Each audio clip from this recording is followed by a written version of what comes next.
প্রশ্ন, ইসলামী ব্যাংক বলতে বাংলাদেশে এখন অনেকগুলো ইসলামী ব্যাংক আছে, এই ইসলামী ব্যাংকগুলোতে টাকা রেখে আমরা তার লভ্যাংশ ভোগ করতে পারবো কিনা, এই বিষয়ে ওলামায়ে কেরামের একাধিক মত আছে। কিছু ওলামায়ে কেরামের গবেষণা অন্তে তারা বলেন যে ইসলামী ব্যাংকগুলো আমাদের দেশের পরিসরে কেন্দ্রীয় ব্যাংকের অধীনে থাকতে হয়, দেশের প্রচলিত নিয়ম কানুন মেনে চলতে হয়, যার কারণে এবং অনেক ক্ষেত্রে সদিচ্ছার অভাব বা ঘাটতি থাকার কারণে পরিপূর্ণ ইসলামিক না। যেহেতু পরিপূর্ণ ইসলামিক না, অতএব সেখানে টাকা রেখে সেটার লভ্যাংশ খাওয়া জায়েজ হবে না। এটা হলো কিছু আলেমদের মত।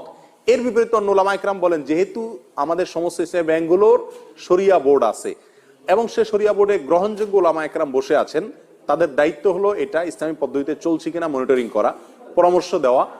তো সেক্ষেত্রে ওলামায়ে কেরামের এই শরিয়া বোর্ডের উপরে আস্থা রেখে তারা কি করছেন না করছেন ওই দায়িত্ব আমার না। আমি ওলামায়ে কেরামের শরিয়া বোর্ডের প্রতি আস্থা রেখে সেখান থেকে লভ্যাংশ খেতে পারি। দুইটা মত পেলাম কিনা?